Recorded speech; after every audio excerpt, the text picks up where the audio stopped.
Bismillahirrahmanirrahim. Assalamualaikum warahmatullahi wabarakatuh. Alhamdulillahil qawiyil matin, al-qaribil mujib, alladhi ja'ala ad-du'a baban la yughlaq wa malja'an la yaruddu man qasadahu bisidqin wa yaqin. Wa asyhadu an la ilaha illallah wahdahu la syarika lah, ja'ala ad-du'a silahan biyadil mu'mini fi syada'id wal rakha.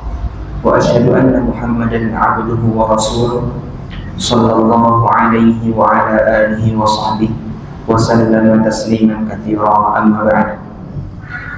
Ma'asyiral muslimin, jamaah salat maghrib Masjid As-Sakinah yang semoga senantiasa dimuliakan dan dirahmati oleh Allah Subhanahu wa taala.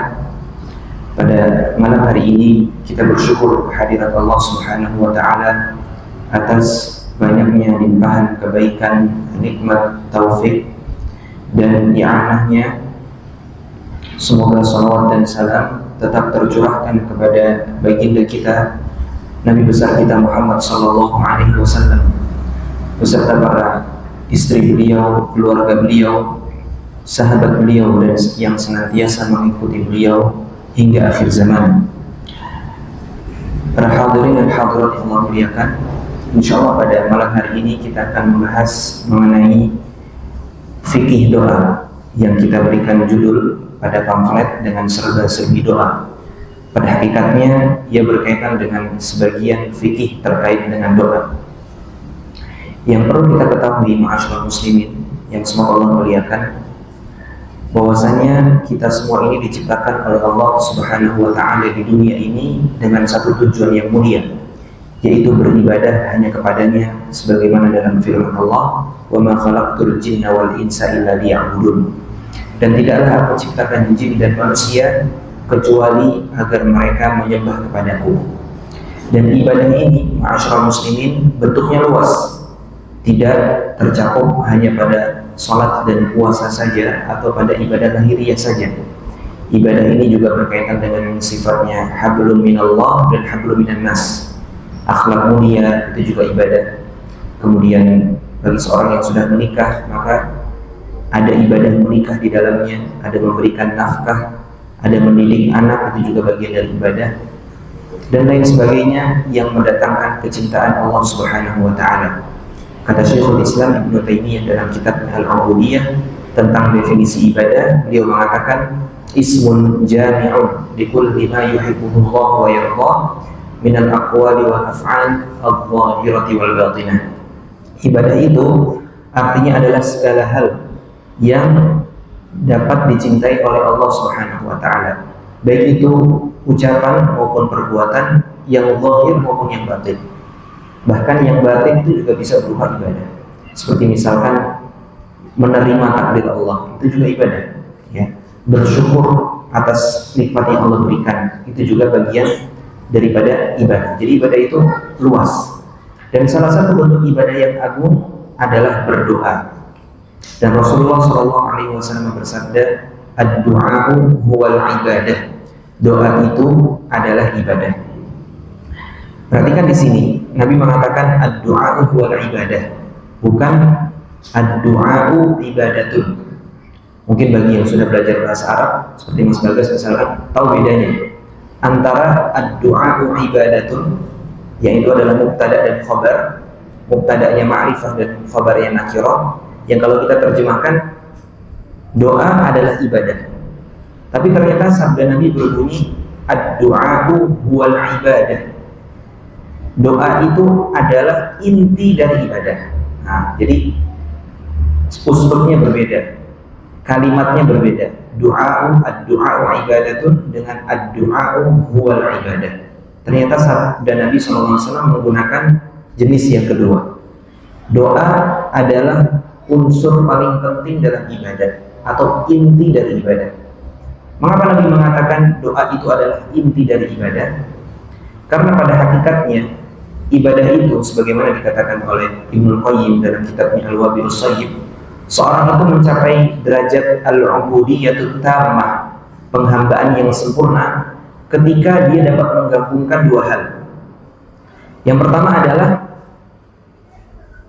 keyakinan dia akan kesempurnaan Allah Subhanahu wa taala dan kebaikan beliau, ya kebaikan Allah, keyakinan kesempurnaan Allah Subhanahu wa taala dan keyakinan akan limpahan nikmat dari Allah yang tidak pernah berhenti. Artinya seorang hamba itu apabila dia mengakui Allah itu sebagai satu-satunya zat yang terus memberikan kebaikan kepadanya, ditambah dia juga meyakini bahwasanya dirinya adalah hamba yang sangat lemah dan penuh kekurangan. Apabila seorang hamba mengumpulkan dua hal ini, maka kata para ulama, dia telah mencapai penghambaan yang sempurna. Inilah inti dari ibadah. Seorang beribadah kepada Allah sambil meyakini kalau dirinya itu lemah, penuh dengan dosa, banyak kekurangan, syukurnya tidak maksimal, ibadahnya tidak pernah khusyuk, maksiat tidak pernah berhenti. Di satu sisi dia juga meyakini kalau Allah itu juga rahmatnya tidak pernah berhenti. Rahmat dan kebaikan Allah terus turun kepada sang hamba, tapi kemaksiatan hamba terus naik kepada Allah. Itulah al-ubudiyatul tammah, ya. Dan doa itu ternyata adalah, nah kalau kita dalami makna dalam doa itu memiliki makna ini. Karena seorang apabila dia menengadahkan tangan kepada Allah Subhanahu wa taala atau meminta kepada Allah di dalam sujudnya, sejatinya ia sedang meyakini kalau dirinya itu lemah. Bukankah begitu? Masyaallah muslim, kalau dia meyakini dirinya kuat, untuk apa dia berdoa? Dia berdoa ketika dirinya lemah. Dia berdoa ketika sudah tidak ada harapan lagi. Doa juga merupakan ya simbol atau dia memiliki makna yang tersirat di dalamnya bahwa seorang hamba itu meyakini kalau Allah itu mampu menghilangkan beban yang ada pada pundaknya, mengangkat masalah hidupnya, mengabulkan permintaannya dan lain sebagainya. Jadi doa itu memiliki dua unsur ini, yang mana dua unsur ini adalah kata para ulama tadi al-ubudiyatul tammah, penghambaan yang sempurna. Itulah alasan mengapa Nabi mengatakan ad-du'a wal ibadah. Doa itu adalah inti daripada ibadah. Ditambah lagi, yang doa itu kalau kita baca dari Al-Quran maupun dan hadis, maka dia memiliki dua makna. Jadi kalau kita dapati lafaz doa dalam dalil-dalil syar'i baik Al-Quran maupun hadis, maka dia memiliki dua makna. Makna yang pertama adalah doaul ibadah, doa ibadah yang bentuknya seperti sholat, zakat, puasa, haji, membaca Al-Quran, itu adalah doaul ibadah. Yang kedua adalah doaul masalah, yang artinya adalah doa permintaan. Dua-duanya ini disebut dengan doa. Ya, sekali lagi, doa ada berapa Pak? Ada dua. Yang pertama tadi doaul ibadah, yang artinya adalah apa?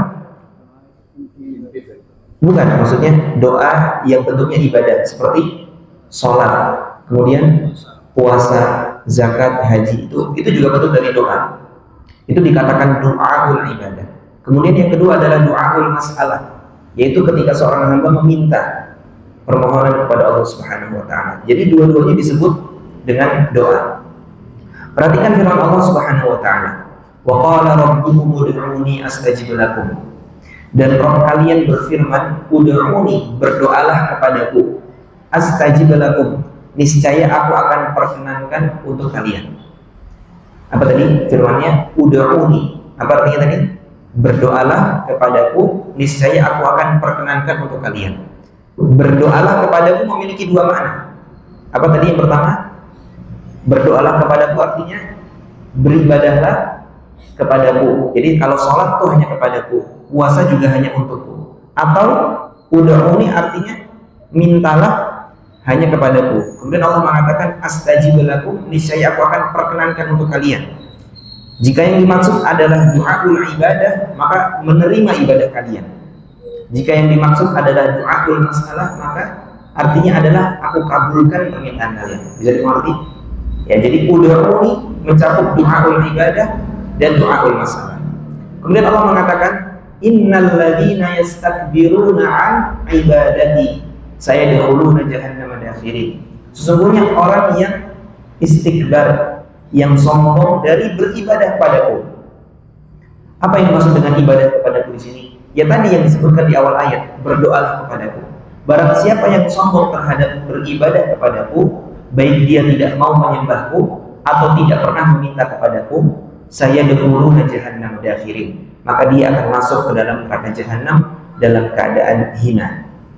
Ya, ini dalil ya yang menunjukkan doa itu terbagi menjadi dua, doaul ibadah dan doaul masalah. Dan di akhir ayat Allah mengatakan orang-orang yang tidak mau atau sombong dari berdoa kepada Allah atau beribadah kepada Allah, dia akan masuk neraka jahanam dalam keadaan hina. Jelas dia dikatakan sombong karena tidak mau beribadah dan berdoa kepada Allah, karena dia pada hakikatnya ketika tidak mau berdoa, dia meyakini dirinya kuat, dia meyakini tidak butuh kepada Allah, dia tidak beriman secara sempurna terhadap nama-nama dan sifat-sifat Allah. Dia tidak meyakini kalau Allah itu Al-Qarib, Maha dekat, Al-Mujib, Maha menjawab, kemudian As-Sami', Maha mendengar. Makanya dia tidak mau berdoa kepada Allah. Seakan-akan dia mengatakan, aku mampu menghadapi masalahku sendiri. Itulah alasan mengapa Allah murka terhadap orang-orang yang tidak mau berdoa. Dan Rasulullah SAW bersabda, man lam yas'alillah yaghdab alaih. Barang siapa yang tidak pernah meminta kepada Allah, Allah murka kepadanya. Subhanallah. Ya, yang nggak pernah minta kepada Allah, Allah murka kepadanya. Ini luar biasa. Jadi doa itu pertama manfaatnya dia ibadah. Bukan hanya ibadah, dia simbol utama ibadah. Karena dia menggabungkan antara pengakuan seorang hamba akan nikmat Allah yang tidak berhenti, juga pengakuan dia akan dosa yang terus dia lakukan. Kemudian ternyata doa juga dapat menghilangkan murka Allah Subhanahu wa taala. Itu ya. Dari yang telah kami paparkan. Berbeda dengan manusia. Manusia itu ketika semakin diminta justru semakin risih. Tapi Allah Subhanahu wa taala semakin diminta, dia semakin cinta. Justru ketika seorang hamba meninggalkannya dan tidak mau berdoa, Allah pun murka kepadanya. Seorang penyair mengatakan, wallahu yaghdhabu in tarakta su'alahu wa bunayyu adama hina yus'alu yaghdhabu.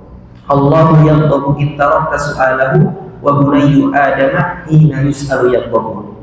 Allah murka jika engkau tak meminta kepadanya, sedangkan anak Adam justru murka ketika kau sering minta kepadanya. Ya, jadi kebalikan antara sifat Allah dengan sifat anak Adam.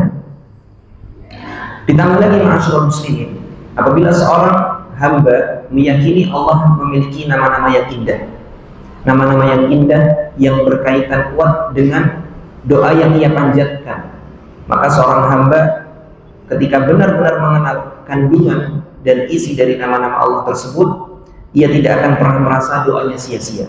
Juga dia tidak akan pernah merasa dia itu rugi atau buang-buang waktu dalam berdoa. Karena Allah Subhanahu wa taala memiliki banyak nama. Di antara yang punya keterkaitan kuat dengan doa adalah nama Allah Subhanahu wa taala As-Sami'. Apa artinya As-Sami'? Yang Maha mendengar. Artinya sebanyak apapun makhluk itu berdoa, itu enggak rancu, ya, enggak saling masuk doanya. Semuanya terdengar jelas oleh Allah Subhanahu wa taala meskipun di satu waktu di berbagai tempat. Semuanya Allah dengar dengan sempurna. Allah juga Al-Mujib, yang Maha mengabulkan doa. Allah juga Al-Qarib, yang Maha dekat, sehingga kita ketika berdoa tidak perlu perantara, langsung menghadap kepada Allah Subhanahu wa taala. Adapun orang-orang yang merasa perlu perantara tatkala berdoa, sejatinya dia tidak sedang mengagungkan Allah dengan sebenar-benarnya. Mengapa demikian? Karena dia mengkiaskan Allah dengan makhluknya. Apa kata mereka? Kita itu banyak dosa, ya, kita itu banyak dosa, ya, sehingga kita nggak layak untuk minta sama Allah. Kita perlu perantara. Layaknya ketika kita sebagai rakyat jelata nggak bisa langsung bertemu dengan pejabat atau bertemu dengan presiden, kita butuh apa? Perantara. Dia mengkiaskan Allah yang maha sempurna dengan makhluknya. Iya, pejabat atau presiden kan nggak bisa langsung ketemu semua rakyatnya, ya. Dia terbatas. Dia hanya bisa bertemu di satu waktu dengan beberapa orang saja. Tapi Allah Subhanahu wa taala kapanpun ada, kapanpun hadir. Kapan kita menengadahkan tangan, Allah Subhanahu wa taala mendengar apa yang kita ucapkan. Itu bedanya Allah dengan makhluknya. Makanya kita nggak perlu perantara, ya. Kita nggak perlu perantara dan kita yakin Allah Subhanahu wa taala itu Al-Qarib. Allah juga As-Samad. Apa artinya As-Samad? Tempat bergantungnya seluruh makhluk. Seluruh makhluk itu butuh kepada Allah Subhanahu wa Ta'ala. Allah juga Al-Karim, yang maha mulia, Al-Jawad, yang maha dermawan, Al-Mannan, yang maha memberikan nikmat tanpa batas, kemudian Al-Muhsin, yang maha baik, Al-Wahhab, yang maha memberi karunia yang terus menerus, Ar-Razzaq, yang maha memberikan rizki, Al-Ghafur, yang maha mengampuni, Ar-Ra'uf, yang maha lembut, Ar-Rahim, yang maha penyayang, dan nama-nama Allah yang lain yang semuanya indah, ya, yang seharusnya memotivasi kita atau memberikan motivasi kuat kepada kita untuk terus berdoa kepada Allah Subhanahu wa Ta'ala sebagai bentuk keimanan terhadap nama-nama Allah Subhanahu wa Ta'ala yang sempurna. Kemudian ma'asyiral muslimin Allah muliakan, tadi telah kita sebutkan beberapa manfaat doa atau alasan mengapa kita harus berdoa. Yang pertama adalah karena dia adalah ibadah, gitu ya. Dan bukan hanya ibadah, tapi dia simbol utama ibadah. Kemudian dengan berdoa seorang dijauhkan dari murka Allah Subhanahu wa Ta'ala. Apakah hanya ini saja keutamaan berdoa? Tidak. Karena Allah Subhanahu wa Ta'ala mengatakan, wa qala rabbukum ud'uni astajib lakum. Dan Rabb kalian telah berfirman, berdoalah kepadaku, niscaya aku kabulkan. Ternyata berdoa juga punya manfaat yang paling inti juga adalah dikabulkannya permintaan seorang hamba. Selain dia ibadah dan simbol ibadah, dengannya kita menjauhi murka Allah, Allah juga akan mengabulkan permintaan kita. Dan perhatikan di sini Allah mengatakan astajib lakum dengan jazm, bukan astajibu lakum. Yang sudah belajar bahasa Arab pasti sudah paham artinya. Astajib lakum itu artinya niscaya aku pasti akan kabulkan. Jadi janji dari Allah Subhanahu wa Ta'ala.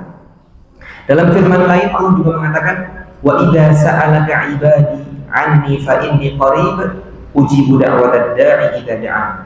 Apabila hamba-hambaku bertanya mengenai tentang diriku, maka katakanlah wahai Muhammad, fa inni qarib, sesungguhnya aku itu dekat.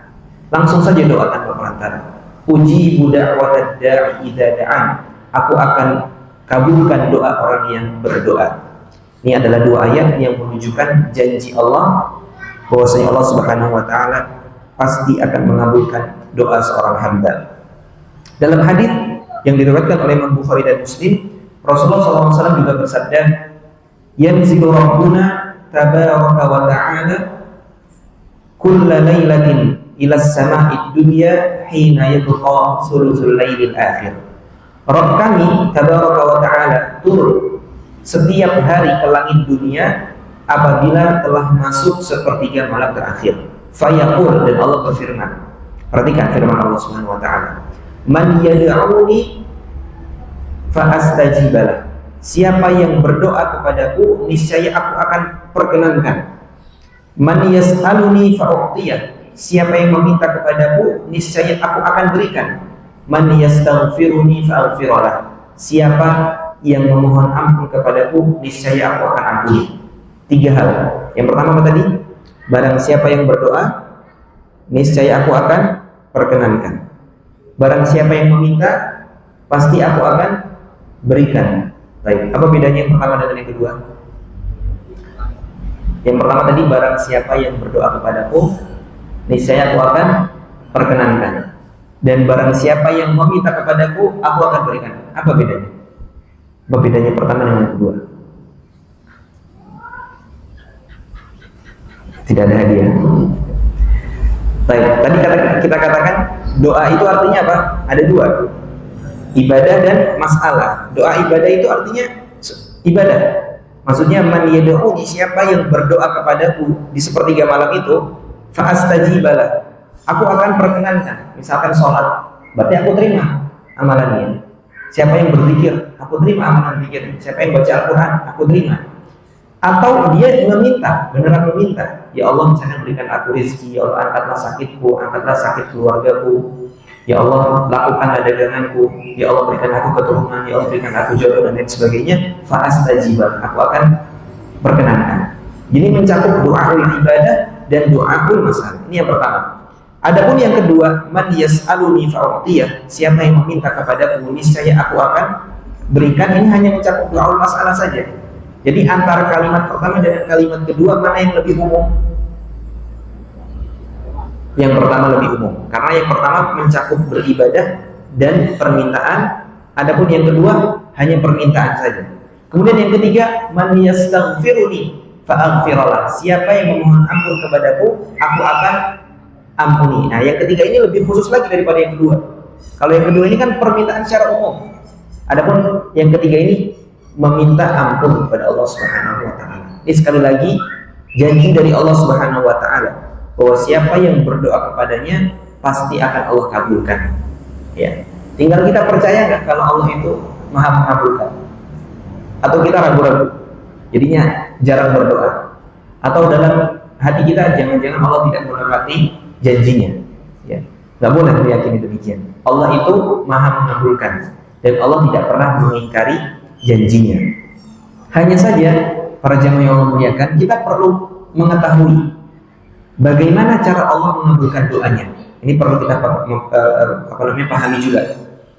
Tidak semua yang kita minta ya itu baik untuk kita, karena manusia itu punya sifat al-isti'jal, buru-buru. Jadi kalau melihat ini langsung pengen ini, melihat itu langsung pengen itu. Ya. Sedangkan Allah Subhanahu wa taala itu Al-Alim, yang Maha mengetahui, Al-Khabir, yang Maha teliti. Allah mengetahui apa yang terbaik untuk kita, apa jalan takdir yang paling terbaik dan terukur untuk kita. Itu Allah Subhanahu wa taala. Sehingga Allah akan kabulkan sesuai dengan yang terbaik versi Allah Subhanahu wa taala. Dan cara Allah mengabulkan doa itu ada 3. Yang pertama, dikabulkan sesuai dengan permintaan. Yang kedua, Allah simpan pahalanya, pahala doa ini kelak untuknya di akhirat. Karena kan doa itu ibadah, betul kan? Berarti kan mengandung pahala, dan pahalanya besar karena dia inti dari ibadah. Allah akan berikan sebagai pahala. Dan mana yang lebih kita butuhkan, kemaslahatan dunia atau pahala di akhirat kelak? Pahala di akhirat kelak. Kalau 2 rakaat sebelum fajar saja setara dengan apa? Khairum minad dunya wa ma fiha. Gimana ibadah-ibadah yang lain? Coba bayangkan. Misalkan orang hanya pernah melakukan 2 sholat fajar, qobliyah fajar. Misalkan qadarullah dia sebelumnya beragama non-muslim, kemudian dia masuk Islam sebelum subuh dan sempat diajari 2 rakaat sebelum subuh. Dia pun melakukan 2 rakaat sebelum subuh, belum sempat sholat subuh, kemudian dia meninggal. Khairum minad dunya wa ma fiha. Lebih baik daripada dunia dan seisinya. Subhanallah. Bagaimana seorang yang dari awal Islam terus beribadah kepada Allah Subhanahu wa taala, terus meminta ya, memohon kepada Allah Subhanahu wa taala. Jadi yang kedua tadi adalah menyimpan pahala doa tersebut untuknya kelak di akhirat. Dan yang ketiga adalah Allah akan jauhkan dia, orang yang berdoa itu, dari bala, dari musibah, dari keburukan sebesar dan sebanding dengan doa yang ia panjatkan. Jadi bagaimana cara Allah mengabulkan doa? Ada berapa? Ada 3. Yang pertama, dikabulkan langsung sesuai dengan request, sesuai dengan permintaan. Yang kedua, disimpan menjadi pahala. Dan yang ketiga, mumtaz, dijauhkan dari mara bahaya, musibah, bala sebesar atau sebanding dengan doa yang ia panjatkan. Rasulullah SAW bersabda dalam hadis yang diriwayatkan oleh Al-Hakim dalam Al-Mustadrak, "Ma min muslim yad'u Allah bi da'watin laisa fiha ithmun wala qati'atu rahim illa a'tahu ihda thalath." Tidaklah seorang muslim berdoa kepada Allah Subhanahu wa taala dengan suatu doa yang di dalam doanya tidak ada unsur dosa maupun memutus tali silaturahmi, kecuali Allah akan berikan kepadanya 1 dari 3 hal. Yang pertama adalah imma an yu'ajjila lahu da'watah. Imma Allah akan berikan doanya sesuai dengan requestnya, wa imma an yaddakhiraha lahu fil akhirah, atau Allah akan simpan doa tersebut kelak untuknya di akhirat, wa imma an yasrifa anhu minas su'i mithlaha, atau Allah akan palingkan dia dari keburukan sebesar atau sebanding pahala yang ia panjatkan. Hadis ini diriwayatkan oleh Al-Hakim dalam Al-Mustadrak. Intinya, ma'asyiral muslimin, Allah Subhanahu wa taala itu yang paling tahu terhadap diri kita, mana takdir yang paling terukur untuk diri kita, sehingga tugas kita hanya beribadah. Dan salah satu bentuk ibadah adalah doa. Ya sudah, kita banyak berdoa dan kita serahkan hasilnya kepada Allah Subhanahu wa taala sambil yakin kalau memang yang kita minta itu adalah kemaslahatan, kita harus yakin. Tidak boleh kita berdoa dalam keadaan hati lalai, karena itu akan membuat doa kita semakin sedikit peluang untuk dikabulkan. Dan doa itu apabila dikabulkan anugerah, dan proses menunggunya itu ibadah. Jadi nggak ada yang dirugikan. Doa kalau dikabulkan anugerah, tatkala proses menunggunya itu ibadah. Jadi nggak ada yang dirugikan. Apa yang hilang dari diri kita? Nggak ada. Semuanya adalah untung. Semua kemungkinan dari seorang yang berdoa itu adalah keuntungan. Oleh karena Rasulullah SAW bersabda dalam hadis yang diriwayatkan oleh Al-Hakim juga, la ta'jizu fid du'a fa innahu la yahliku ma'ad du'ai ahad. Janganlah kalian lemah tatkala berdoa, karena tidak ada yang binasa bersama dengan doa. Tidak ada yang binasa. Kalau dikabulkan, alhamdulillah. Tidak dikabulkan, kita husnudzon kepada Allah Subhanahu wa taala, mana takdir yang terbaik untuk kita, dan semuanya adalah kebaikan. Dan para sahabat tatkala mendengar doa yang mendengar kemungkinan atau mendengar cara Allah mengabulkan doa yang tiga tadi, ketika Nabi mengatakan imma yang ini atau yang ini, apa kata para sahabat? Kata para sahabat, ya Rasulullah, idzan nukfir. Wahai Rasulullah, kalau begitu kita banyak berdoa saja. Apa jawaban Rasulullah? Allahu akbar. Allah memberikan yang lebih banyak. Artinya jangan kalian kira kalian itu hanya diberi ketika berdoa. Banyak hal yang kalian diberikan oleh Allah tanpa kalian doa. Ada gak dari kita kaum muslimin yang pernah berdoa minta paru-paru? Ada gak yang pernah minta paru-paru? Ternyata Allah berikan kita paru-paru. Ada gak yang pernah meminta mata? Ya Allah berikan aku mata. Kemudian Allah berikan mata. Enggak, Allah berikan mata dan kita lihat. Ada gak dari kita yang pernah meminta tangan, meminta kaki? Tidak pernah. Subhanallah. Ternyata Allah berikan. Allahu akbar. Allah lebih banyak dalam memberi. Pernah gak kita meminta, ya Allah berikanlah kami matahari biar gak malam terus? Karena kalau malam terus nanti bumi jadi es, ya kan? Gak ada yang pernah meminta matahari. Ternyata Allah berikan matahari. Ya, oleh karena dalam surat Ibrahim tatkala Allah menyebutkan nikmat-nikmat Allah, ya seperti matahari, rembulan, kemudian sungai dan lain sebagainya, kemudian Allah mengatakan wa ataakum min kulli ma sa'altum, dan Allah memberikan kalian apa yang kalian minta.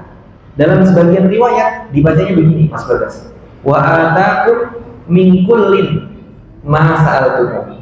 Artinya beda enggak? Yang pertama artinya wa atakum min kulli ma sa'altum, Allah memberikan apa yang kalian minta. Kalau pakai bacaan yang kedua, wa atakum min kullin, Allah memberikan kalian semua hal ma sa'altum, tanpa pernah kalian minta. Ini cuma beda ada tanwin atau tidak ada tanwin, artinya dari timur ke barat, ya. Itu Allah memberikan kita lebih banyak dari yang kita minta. Dan Umar Ibn Khattab radhiyallahu ta'ala anhu pernah mengatakan, inni la ahmilu hammal ijabah walakin hammad du'a. Aku nggak pernah khawatir masalah ijabah Allah. Itu hal yang ya pasti, dan keniscayaan. Versinya Allah tentu. Aku nggak pernah mengkhawatirkan soal bagaimana Allah mengijabahi doaku. Walakin hammad du'a. Yang aku khawatirkan adalah kemauanku untuk berdoa. Fa idza ulhimtu du'a alimtu anna ijabata ma'ah. Apabila aku diberikan taufik, diberikan ilham untuk berdoa, aku yakin pasti ijabah akan membersamai doaku. Itulah kefakihan para sahabat terhadap doa. Mereka benar-benar meyakini esensi sebenarnya dari doa, dan doa itu adalah ibadah. Dan ijabah Allah adalah versi yang terbaik yang Allah tentukan untuk seorang hamba. Ma'asyiral muslimin yang Allah muliakan, selanjutnya kita membahas mengenai hubungan antara doa dan takdir. Apa sebenarnya hubungan antara doa dan takdir? Hubungan antara doa dan takdir itu adalah hubungan sebab akibat. Ya, kita paham ya sebab dan akibat. Misalkan seorang lapar, ya, berarti dia perlu makan untuk kenyang. Berarti kenyang itu akibat. Sebabnya apa tadi? Makan. Nah, doa itu juga salah satu sebab. Salah satu sebab. Misalkan orang lapar pengen makan, nggak ada makanannya, apa yang harus dia lakukan? dia cari rezeki. Apakah seorang muslim tatkala berikhtiar itu hanya berikhtiar mengandalkan dirinya sendiri atau berdoa kepada Allah? Berdoa kepada Allah. Nah, berdoa kepada Allah itu salah satu bentuk sebab juga. Jadi di Lauhul Mahfuz itu ditulis, Fulan bin Fulan akan mendapatkan rezeki karena dia telah bekerja dan berdoa. Paham ya? Jadi takdir itu adalah akibat dan doa itu adalah salah satu dari sebabnya. Bahkan kata Ibnu Qayyim rahimahullah taala, sebab itu justru doa itu adalah justru sebab yang paling utama. Ya, kalau kita kata ikhtiar itu taruhlah 20%, ya, sebab dari doa itu 80% menghasilkan akibatnya. Jadi hasil itu adalah 80% doa, 20% usaha. Kurang lebih seperti itu. Ya, tentu ini kalimat dari Ana, bukan dari Ibnu Qayyim, cuman hanya menyederhanakan maksudnya. Karena seorang apabila meyakini dirinya itu apabila tanpa doa dapat menghasilkan sesuatu, itu sebenarnya dia ada sedikit sisi kekufuran, karena dia meniadakan taufik dari Allah Subhanahu wa taala. Sama seperti perkataan orang, innama utituhu ala ilmin indi. Aku mendapatkan hasil ini karena diriku. Bukan. Itu ada taufik dari Allah Subhanahu wa taala. Jadi doa itu sebab yang paling utama. Bukan hanya salah satu sebab, tapi sebab yang paling utama. Sama seperti tatkala seorang ingin memiliki keturunan, dia perlu menikah. Berarti kan menikah sebab. Doa juga salah satu sebab. Apabila kita memahami ini, maka kita tidak rancu terhadap hadis Nabi SAW, la yaruddul qada'a illa du'a. Tidak ada yang dapat menolak takdir buruk kecuali doa. Wala yazidu fil umri illa bir. Dan tidak ada yang dapat memanjangkan umur kecuali kebaikan. Apa maksud tidak ada yang dapat menolak keburukan atau takdir buruk kecuali doa? Apa maksud dari hadis ini? Apakah Lauhul Mahfuz itu mengatakan fulan itu ditakdirkan A, tapi karena dia berdoa takdirnya jadi B, berarti dihapus dulu terus jadi B begitu? Tidak, nggak ada yang menghapus Lauhul Mahfuz. Ilmu Allah itu sudah mutlak, tidak ada yang dirubah. Maksudnya adalah fulan itu akan ditakdirkan, ditulis di Lauhul Mahfuz, akan ditakdirkan tidak diberikan musibah karena dia berdoa. Jadi begitu. Karena doa adalah sebab. Bukan apa yang di Lauhul Mahfuz itu dihapus, bukan. Tapi memang sudah ditakdirkan fulan bin fulan tidak terkena musibah itu karena pernah berdoa. Dan tadi salah satu cara Allah mengabulkan doa bagaimana? Yang ketiga, wa imma an yusrifa anhu minas su'i mithlaha, atau Allah akan palingkan dia dari keburukan sebesar doa yang ia panjatkan. Jadi itu hubungan antara doa dengan takdir. Adapun sabda Nabi SAW, wa la yazidu fil umri illa bir, dan tidak ada yang menambahkan umur kecuali kebaikan. Maksudnya adalah menambahkan keberkahan dan manfaat umur. Ya, dengan seorang berbuat ketaatan, maka umurnya akan terasa panjang karena manfaatnya banyak. Ini selaras juga dengan sabda Nabi dalam hadis yang lain diriwayatkan oleh Al-Baihaqi dalam Syu'abul Iman dan lainnya. Nabi mengatakan, fa innahu la yunalu ma indallah illa bi ta'atihi. Karena apa yang ada di sisi Allah berupa keberkahan dan lainnya tidak akan bisa diraih kecuali dengan ketaatan. Jadi ketaatan itu menambahkan keberkahan. Jadi semakin seorang itu melakukan ketaatan, maka umur itu akan terasa lebih panjang karena manfaatnya banyak. Imam An-Nawawi rahimahullah ta'ala itu umurnya hanya 45 tahun. An-Nawawi rahimahullah ta'ala.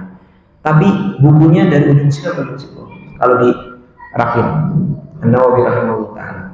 Mungkin dari kita hanya pernah membaca Al-Arba'in Nawawi saja, atau pernah ikut kajian Riyadhus Shalihin. Sisanya wallahu a'lam. Ya, kalau kita misalkan belajar bahasa Arab hanya untuk membaca bukunya Imam An-Nawawi saja, kayaknya sampai 150 tahun juga belum selesai. Tapi An-Nawawi menulis, bukan membaca, menulis. Subhanallah. Berarti ini berkah atau berkah? Berkah. Karena Imam Nawawi sering melakukan ketaatan. Syekhul Islam Ibnu Taimiyah rahimahullah ta'ala, itu kata Ibnu Qayyim, mampu menulis dalam satu hari apa yang tidak bisa ditulis oleh para tukang fotokopi selama satu pekan. Jadi zaman dulu itu tukang fotokopi bukan pakai alat fotokopi, ditulis. Jadi misalkan saya kenal seorang syekh di zaman dulu misalkan yang baru merilis tulisan, dan saya tertarik dengan tulisan tersebut. Apa yang saya lakukan? Saya minjem, saya salin. Tapi saya tangannya capek. Apa yang saya lakukan? Saya panggil tukang fotokopi, saya bayar untuk menyalin. Nah, tukang fotokopi itu kan memang pekerjaannya nulis. Dia digaji untuk nulis. Berarti kan dia sudah pro sekali kan. Kata Ibnu Qayyim, Syekhul Islam yang pekerjaannya bukan tukang fotokopi, dia bisa menulis dalam satu hari apa yang tidak bisa ditulis oleh tukang fotokopi yang profesional selama satu pekan. Itu berarti apa? Keberkahan. Wala yazidu fil umri illa bir. Tidak ada yang dapat menambahkan keberkahan umur kecuali kebaikan. Demikian yang bisa kami sampaikan. Sebenarnya masih ada pembahasan tentang adab-adab, syarat dan penghalang doa. Namun kalau kita jabarkan panjang sekali. Intinya seorang apabila ingin doanya dikabulkan atau presentasi doanya, peluang doanya dikabulkan semakin besar, itu dia perlu untuk memperhatikan syarat-syarat doa. Seperti misalkan dia tidak tergesa-gesa, ya, kemudian tidak berdoa yang mengandung unsur maksiat atau memutus tali silaturahmi, ya, kemudian dia hendaknya dalam keadaan bersuci, kemudian dia memuji Allah terlebih dahulu, membaca sholawat kepada Nabi, ya, kemudian dia menggunakan nama-nama Allah. Kalau dia sedang meminta ampun, gunakanlah Al-Ghafur, Ar-Rahim, At-Tawwab misalkan. Kalau dia sedang meminta rizki, gunakanlah nama Ar-Razzaq, Al-Mannan, Al-Ghani, kemudian Al-Karim, Al-Jawad. Kalau dia ingin minta keturunan, bisa dengan Ar-Razzaq atau Al-Wahhab juga, dan lain sebagainya. Gunakan nama-nama Allah yang punya kaitan dengan doa yang kita panjatkan, ya. Dan jangan lupa juga sebelum berdoa kita istighfar, kita taubat dulu. Itu juga salah satu hal yang membuat peluang doa kita semakin besar dikabulkan. Dan usahakan di waktu-waktu yang mustajab. Meskipun berdoa di luar waktu mustajab juga tetap mustajab. Cuman kalau di waktu yang mustajab lebih besar kemungkinannya untuk dikabulkan, seperti malam terakhir, atau antara adzan dengan iqamah, tatkala hujan, tatkala sedang safar, tatkala sedang terhimpit. Ini juga salah satu waktu mustajab dalam keadaan terdesak. Ya, seorang yang sedang terdesak itu kalau berdoa dikabulkan, itu melebihi doa orang lain. Jadi jangan sampai kita yang terdesak kita minta doa orang lain. Orang lain ini ketika doain kita hatinya biasa aja, tapi kita yang terdesak dengan suatu masalah, kalau berdoa itu, wah, itu lebih serius. Kata Allah Subhanahu wa taala, "Amman yujibul mudtarra idza da'a." Siapa yang dapat mengabulkan doa orang yang sedang terdesak apabila dia sedang berdoa? Maksudnya Allah ingin mengatakan justru orang yang terdesak ini kalau doa semakin besar kemungkinannya untuk dikabulkan. Dan hendaknya juga seorang ketika berdoa memastikan apa yang masuk di mulutnya atau yang apa yang dia pakai bukan dari hal-hal yang diharamkan, karena itu juga dapat mengurangi kemungkinan doa dikabulkan atau mengurangi peluang doa dikabulkan dan lain sebagainya dari di antara syarat-syarat dan penghalang. Demikian yang bisa kami sampaikan, dan kurang lebihnya kami mohon maaf. Wassalamualaikum warahmatullahi wabarakatuh.